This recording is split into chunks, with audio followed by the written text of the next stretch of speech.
edition of A Short Week on the Sportsline Podcast here on CHCH. Appreciate you watching and listening. I'm Bubba O'Neill.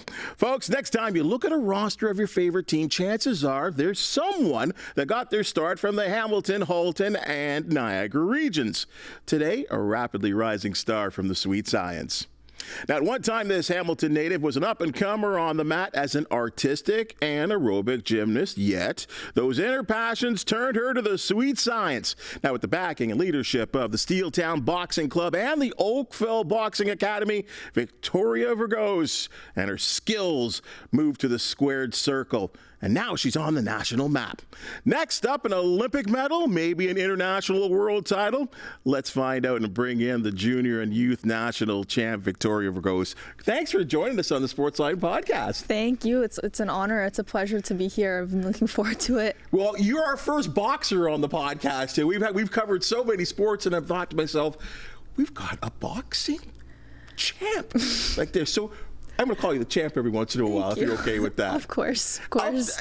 Okay, so you've got this under-19 World Boxing Championships that are coming up in October, like maybe one of your biggest bouts coming up in Colorado. I mean, all kinds of age groups. But I got to start from the beginning before we get to that. Okay. I'm led to believe, and again, just learning about you, that in your days growing up in Hamilton, Hillfield, Strathallan, gymnastics was like, that was your thing first. You were on the mat. Yeah, so I was around 6 years old. I had a lot of energy, and my parents were like, I think we need to get this under control. So I was brought to World Class Gymnastics, my first gym.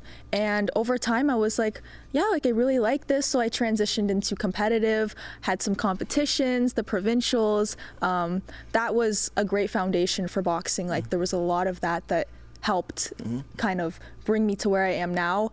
And after a while, you grow out of certain things, and it was COVID, and I had started doing some pad work with my dad, who's also a boxing coach. And I was like, you know what, I think I really like this. So all of a sudden this is like my new thing, and I love it. And you talked about, you said you had a lot of energy. Like, was this so sports was something that, because sports is not for everyone. No. So, no. Was it a love from the very beginning? It was. I've always been the athletic kind. My brother, for example, he's very smart. He's not so much into sports, but he's very smart. He's the smart one of our family. Me, I'm kind of I'm smart, but I'm more of the athlete. I'm kind of more of the sport kind. So I've always liked sports since the beginning, and that's always been what I wanted to do in the future, and has been a part of my goals. You talked about the gymnastics side of you helping you out in boxing. What was that all about? Oh, so much. So from the start, you have to be very disciplined. You have to, because people will know, if you're in gymnastics, sometimes sessions go 4 hours long, 6 days a week.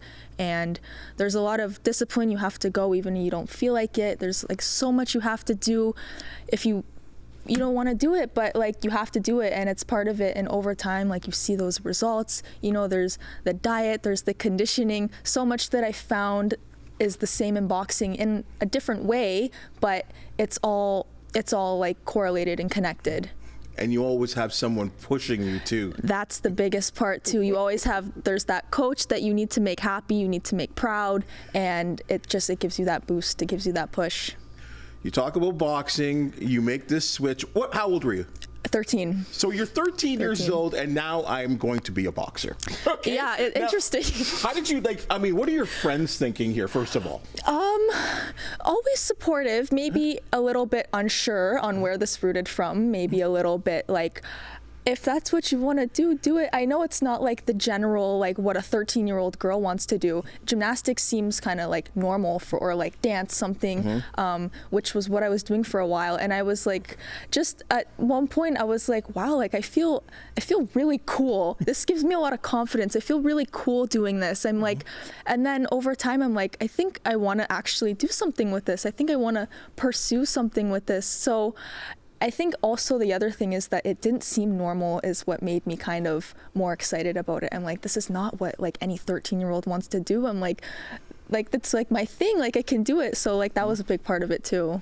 Well, I love that you just walked right into this. Basically, is that it's not what most 13-year-old girls want to do, right now. And I'm not just saying anything on a guy-girl basis, but the reality is, there's not a lot of girls that think that way in terms of the sport of boxing. 1000%. Yeah. Did you have any resistance, we'll say, in that sense? Well, being like brought up in training, I was mostly around boys. There was not really a lot of girls to spar all the time. There wasn't a lot of just easy fights to get. Like it was hard. So at times it did become a bit discouraging, especially looking for matches at like just locally. If you want to have like any on the weekend, or if you want to fight soon, it's not always possible like it is for a boy to have one all the time. So yes, there was some discouraging parts. I'm like, how am I going to get anywhere if I'm not able to fight all the time? This feels so challenging. But you just have to look for those opportunities. For example, the Worlds, the Nationals, the Provincials. And even though it's hard, like you have to just dive into it, and whatever happens. You just need that like experience with it.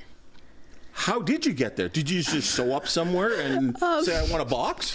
Well, I mean, at first my parents were into it well, my dad was a boxer. Right. My mom does it for fitness sometimes too.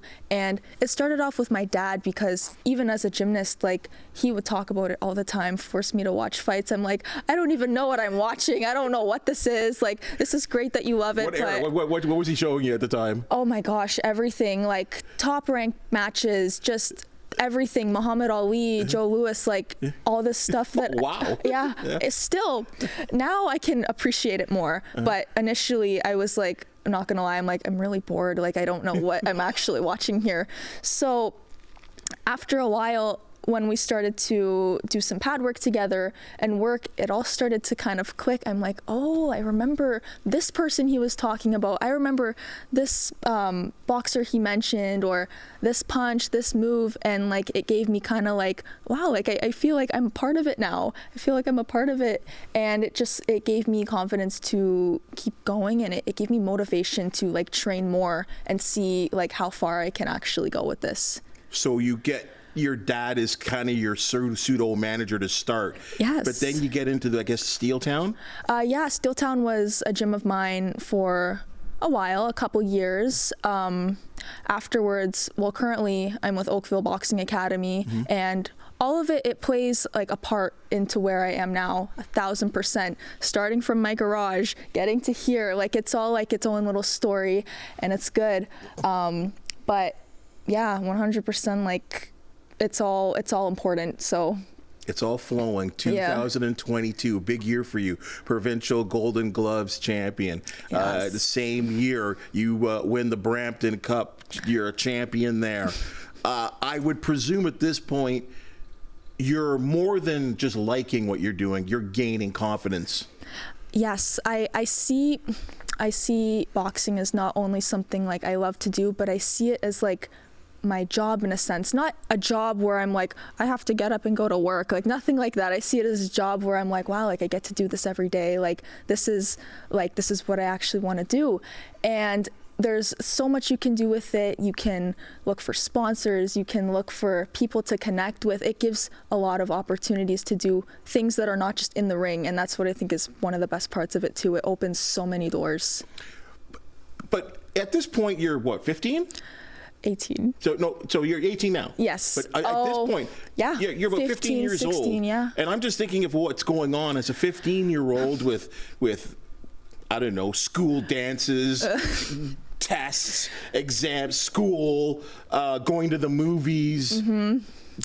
Did you have to sacrifice all this kind of stuff? I did, and it goes back to gymnastics, because that's another thing that was really important. I learned from a young age that I have to sacrifice, and I can't always be doing the stuff I want to do because I have to go train and I have to go prepare for this competition. So I was used to that. And same with boxing. There's some things I'm like, wow, I wish I could do this, but I have a competition, and to me the competition matters more, so like I'm okay to do that. As a 15-year-old, yeah, I mean, at that point I was like, I want to go far with this, but I don't know how far I'm going to get to it. I wasn't certain. I wasn't like, am I going to go completely in, or just, like half, but over time you have to just like stay committed, and I stayed committed, and I realized I'm like, if this is what I want to do, then everything else has to be sacrificed. So I guess having family, as you said, that were kind of involved in the sport, that was a huge help in getting helpful. you to that next level. 100%. Like it's good because my dad, who also coaches like at my current gym and everything, he's there to help. But at home, if there's something that needs to be discussed, or if there's something that needs to be worked on, something that we have to go through, he's always there, and he's a very big asset, and he's very, very helpful when it comes to all of that. So when you are in this situation of where you are right now, and you're looking for fights, and you're training for fights, and you know, you can type up your name now, and that you're in Google, and that your fight listings are there, your wins, your losses, and I mean, is that something that, you know, I mean, at this stage, and there's so far to go, that you're kind of feeling pretty good about right now? Yes, because I mean, for a while that wasn't the case. And when I looked at myself, there wasn't anything to see, maybe just like a link to my Instagram, but the point, there was like no boxing on my Instagram. But now like, in the best way possible, I feel like it's a part of me and like my identity, and it's something that like I'm proud of. And knowing that if you go on like BoxRec, or if you just look up your name and you're there, it's a nice feeling. Like it's reassuring, because I know like of the work I put in, and that it's paying off. If I was an opposing manager and I said, okay, and I had my own fighter, how would I prepare my fighter for you? Oh, now I'm about to reveal everything I do wrong. Well, or even even if you want to take it the other way, because Okay. I'm going to say, because I'm going to prepare my fighter for your strengths. What do you think your strengths are in the ring? I would say I'm very fluid. I would say I have good speed. The power, maybe it's there. I mean, I wouldn't know. I'd have to ask the people I fight, but that will also come with time too. I just see boxing kind of as like a dance in a sense, something that you have to get into a rhythm. I think I'm very good with rhythm, which also could have stemmed from gymnastics as well. There's routines and dances you have to do with that. So I see myself having a strength with good rhythm, and you have to just be able to flow and go with whatever is going. You have to just adapt quickly. I think I can adapt pretty fast. And yeah, I'd say I'm pretty athletic. You want to dance, is what you're telling me. Yes. You want to dance in that ring. I do.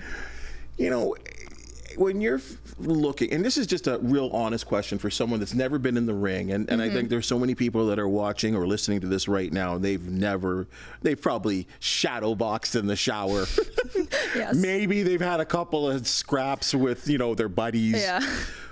But when you are looking, this is different because you're in competition right now. I don't know. I've heard and read stories about other boxers that 5 minutes before a fight that they vomit, right? They're nervous or whatever the case is, even though they're professional.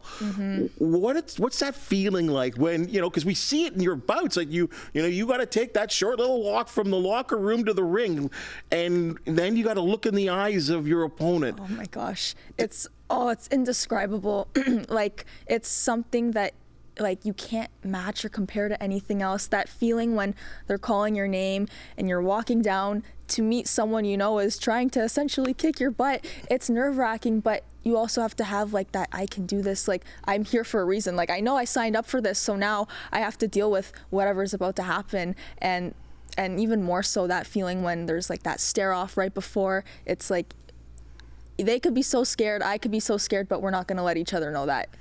When you're staring, like, okay, we're staring at each other right now. Yes. Like that too. Do you sometimes want to crack a smile? Like, yes.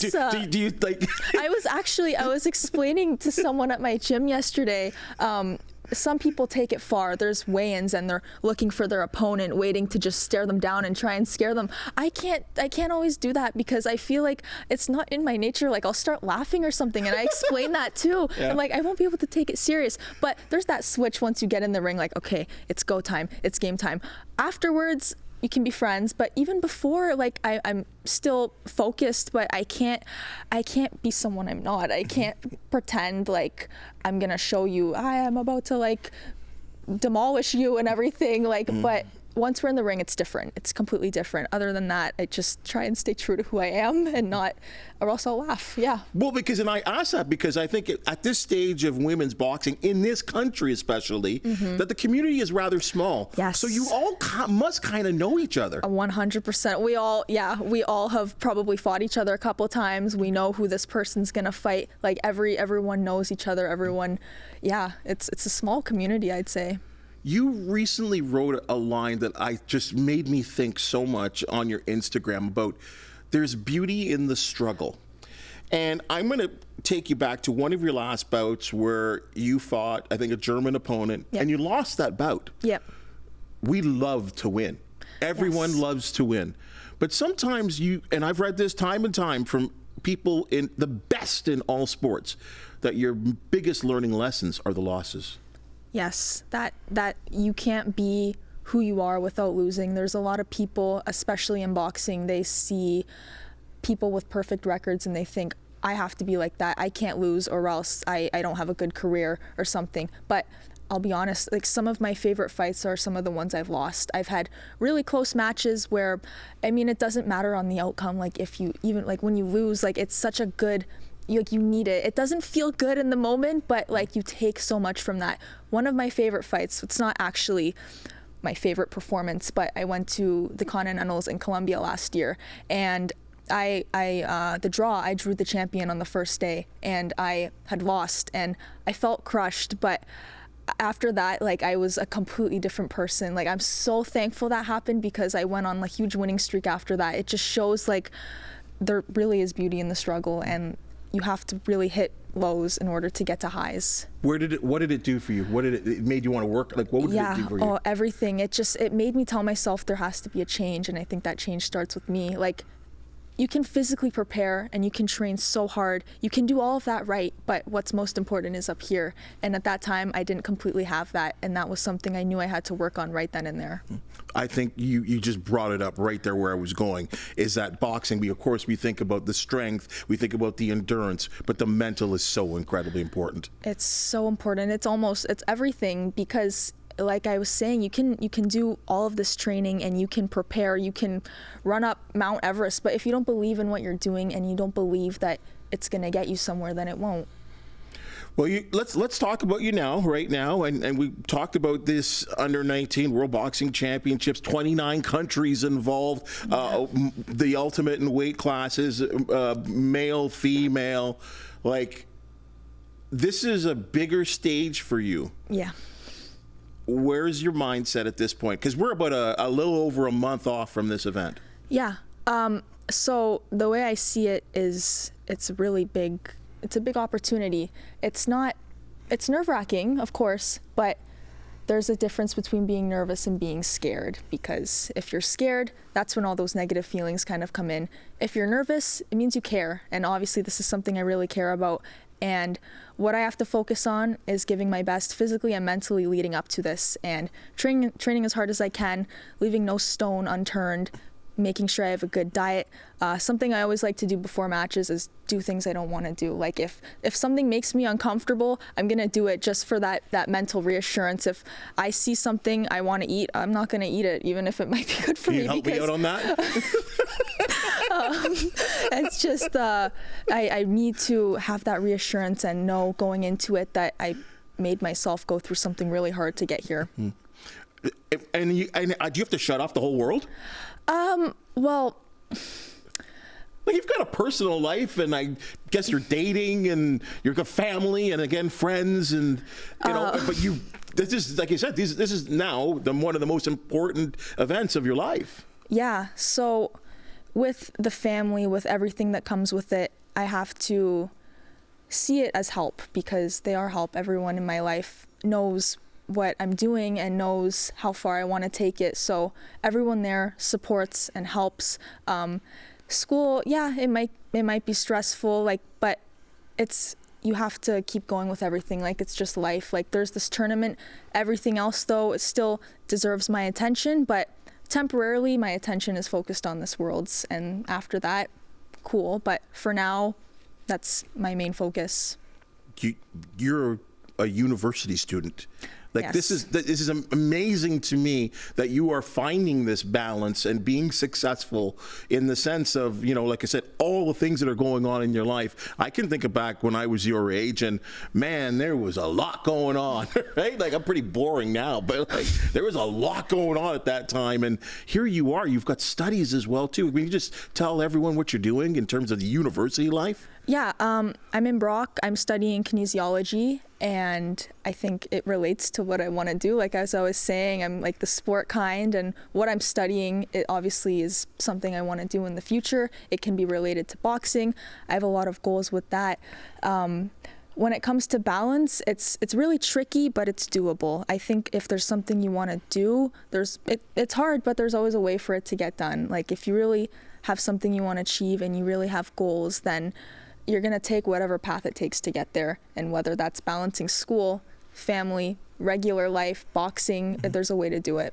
Yeah, I'm sure there's no other people in your class that are doing what you're doing. I don't know. I don't think so. I have some people to meet still. Yeah, I know I kind of buried the lead here, but I did it on purpose here. And you talked about goals. I just want to, is there something, that you believe that's within reach, or maybe it's you got to work harder or whatever? What's the end goal? The end goal with boxing, of course, is, I have that Olympic dream. That would be a dream come true. I want to go to the Olympics. Otherwise, I'm open to professional. I'm open to staying in it for a long time, whatever that may mean. Mm-hmm. Do you have a hero? Is there someone you look up to, or?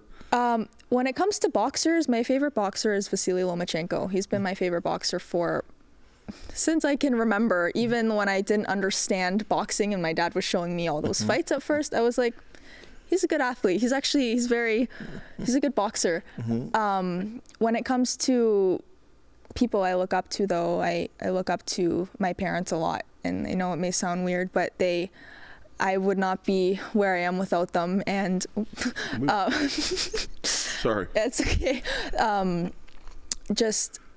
I know everything I have is because of them, and they're just a big motivation for me, and they're people I want to make happy. Also, I would think there's something or someone in the Oakville Boxing Academy that, oh my gosh, yeah. If you want to talk about that experience. Of course. Oakville Boxing Academy is like, it's been one of the best things that have ever happened to me. My coach, Gord, Ryan Young, everyone who is at that gym has just made boxing like so much more happier. And you go through things where sometimes maybe in boxing or anything where it's like you go through lows and you go through highs, but everyone at that gym is just able to bring like that high in me, and they make me remember why I love this sport so much, and they push me in ways, they make me do things I don't think I can actually do until it's done, and I'm like, wow, like thank you, I had no idea I could do that, so like thank you. So they're huge asset. I admire the way that you communicate, and I think it's fantastic. Especially, I can't believe you're 18 years old. To be quite honest, and I say that in the best way as well too. And furthering that thought is that you've got, again, amongst your busy schedule and everything that you want to do and your dreams and goals, you're out there sort of spreading the wealth and your knowledge by hosting a podcast. Where'd you go with that? I went through a point where I was listening to a lot of podcasts. It's not something I did before, and I was like, well, I feel like almost anyone can do this if they wanted to. I'm like, why can't I do it too? So my topic is related to like the mental aspect of sport and why it's so important. And I think, like reflecting actually in this moment, I think why I made it is because there was a long time where I didn't realize how important that mental part was and how important your mentality is. So making that podcast and learning things as I was making them as well about myself, and yes, spreading the word, but also learning a lot about myself too was something really important, because I was like, this is something I missed out on for a while, and now it's good that I'm able to talk about it and understand it. So, and then it went into me also interviewing people, which I still have a lot more I need to do for that. I have a lot more I have to get started on, but I'm enjoying it all, and it's like another passion of mine, so I like it. Mindset matters, right? Yes. Mindset find matters. it on Spotify. Is there someone that you've had on already that you're like, wow, I can't believe I had that person on my show? Both people, because I mean, going back, like it was hard to always like socialize with people for me. Like there was a point when I was younger, I found it hard to be able to like talk to people and not worry and overthink like conversations sometimes. But it came to a point where I was like, there's no harm in it. There's nothing that is gonna go bad. Like there's benefit in interviewing people, in doing podcasts. Like it's doing good things for you. So yeah, I mean, when I did those podcasts, at first I was nervous. I'm like, I don't know if I should do that. What are people gonna think? But afterwards, it's like, it's rewarding. It's almost like boxing in a way. It's like, I felt nervous, like I didn't want to do it, but I still did it. Well, I hope you've opened doors on that aspect for that. I hope that people who are watching and listening to this now become fans of yours, and I think you've made it really easy to become a fan of you at this point of where your career is and what you do. The big event is coming up in the end of October. Yep. Colorado. Right? And in the 57 kg class, we're going to be watching Victoria Vergos compete, and I think that is so important to see you, continue to grind it out in your career, and I think you've just grown a whole new fan base. You're outstanding. Thank you so much for joining us. Thank you so much. Thank you. This was a pleasure. But before you go, can you give me a good 1-2? Oh, yeah, sure. Thank you so much. Thank you. All right, friends. That's your Sportsline podcast for the day. And as you just seen and heard, we love talking sports with knockout stars like Victoria. Folks, if you do know of an athlete, team, or event to promote, the Sportsline podcast want to hear from you. Please hit the thumbs up, like, and subscribe button, and be sure to check out the other entertaining and informative podcasts we offer, like Newsmakers with Louis Butko and Trending Now. For the talented people that make the Sportsline podcast possible, thank you so very much, and we'll see you next week.